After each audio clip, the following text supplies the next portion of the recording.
I feel like I tend to see musicians who become playback technicians who are kind of get that job in a tour. They tend to use Ableton more because I think like Ableton feels like it's more almost like musician friendly, like the way you can organize things and sequence things. I don't know. Maybe I'm wrong on that. I don't know Ableton that well. But then like people who are kind of come from like recording backgrounds and stuff tend to use like Pro Tools. Right. At least from what I've seen. Yeah, I think that's somewhat accurate, and I think also kind of speaking to Amanda's point, like if people are coming at it, usually when I see Pro Tools show up, it's when maybe the record's not out yet, or there's a lot, like there's a lot of stuff going on, and they need to be using the actual sessions from the studio. They don't have time to bounce out stems and then bounce out stems and then bounce out stems. Like Amanda and I would spend at least like half a day, if not more, like at the beginning of every tour, or if another song was added or an arrangement was changed, just sitting there like leveling out all the tracks so that we knew that we would be getting predictable levels of things both within a song and like the balance of instruments to one another, but then also from song to song, because you get stems from one producer and it's at this volume, you get stems from this producer and it's like super quiet, and this is super hot. It's like, whoa, what's going on?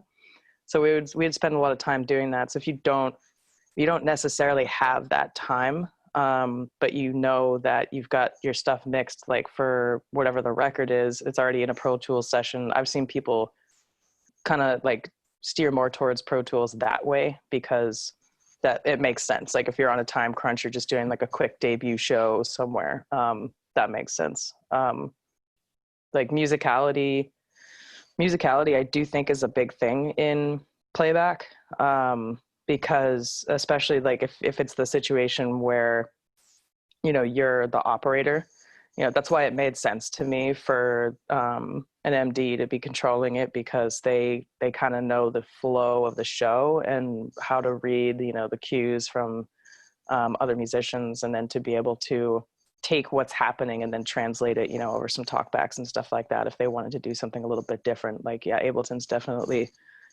good, and so is playback. Like it's a good position for someone with a little bit more like musical inclination, but it's also like this highly technical position where you really need to understand how memory management and things like that are working on a computer and within the program itself, or you can get yourself into trouble really fast. Yeah, that's a great thought. And and some like the real like the good playback technicians I know, they're like super geeks with all like a lot of like MIDI and like really understanding MIDI and all that, because yeah, like usually you have to be agile with it. It has to be musical. It has to like flow with the rest of the set. And I've seen a lot of even dedicated playback technicians not even starting the playback stuff themselves, but then handing the trigger to someone on the MD on stage, who will trigger the start of the song, and then but it's crazy that it is such like a core of so many shows these days. Like if that stuff goes down and you're not able to kind of get it back up, it can sink a lot of shows. Sam asked a question: as live engineers, what skills or advice do you wish you would have known before you started mixing larger live shows? Amanda, do you have any potential advice or skills that you maybe thought you wished you had? I didn't know how to approach the larger rooms.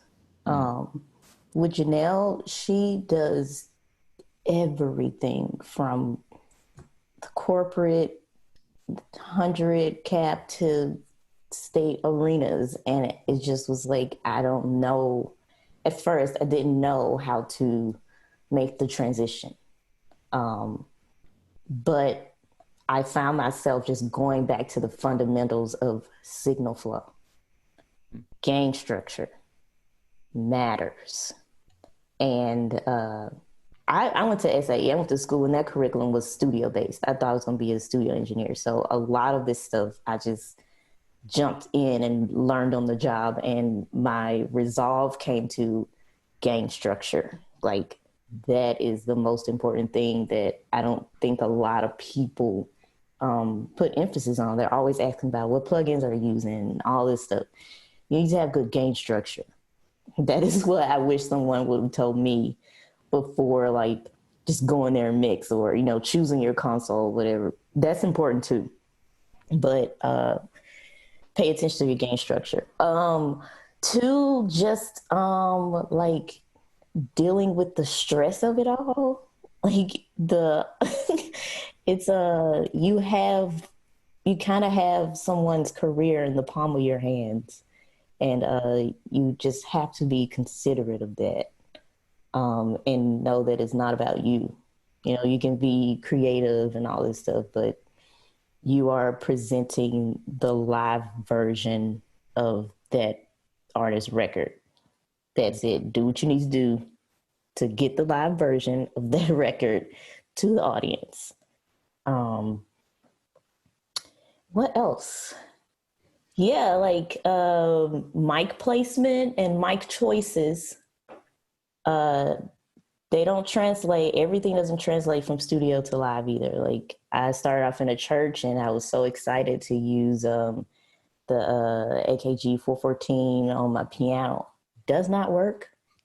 Don't use that unless you like, you know, you have the infrastructure for that to work. You know, like it's a lot of trial and error. But one thing I will say that you have to pay attention to is your game structure. Yeah. Well, you know, Sam, I do have a course on all this audio fundamental stuff, Essential Live Sound Training, but that's like in this course, like that's like the two things I talk about most. Like this is what you need to know to get live sound: gain structure, and then like subtractive EQ. That's yeah. Don't use too much EQ. Don't use too much EQ ever. Maybe a tiniest bit. If like 99% of my moves are, you know, maybe I'll boost a little treble in the snare drum, snare top mic, maybe, I don't know, something like that. But definitely not any vocal mics or anything. And yeah, and then gain structure. You know, if you hit those two things, I mean, it's such a good fundamental spot to be able to carry on and do the rest of your show. I would add one more thing, which is learn, no matter like if you're going to be on stage or out of front of house or whatever, do yourself a favor and learn about power. Yes. Even just a basic, you know, understanding electronics 101, like understand circuits, understand what, you know, all the different equations of what translates to what, you know, like figure out circuits so that you understand how to not overload them and shut your show down. It's also a huge safety concern. You know, every venue is going to have variables. It's going to introduce like, you know, grounding issues. And that can take up a lot of really valuable time if you don't already have an idea. It's going to take up some time anyway sometimes, because you're going to get to a venue and the power is going to be super dirty. It's going to suck, and you're going to spend time trying to clean it up. But learn about power for sure. Especially if you want to be a monitor engineer, because that's part of your setup. Yeah. Yep. And especially if you want to grow in your career and move past being an engineer, if you want to be a production manager or something, you are responsible for securing the power that you need. And then if you go over to Europe, it's totally different.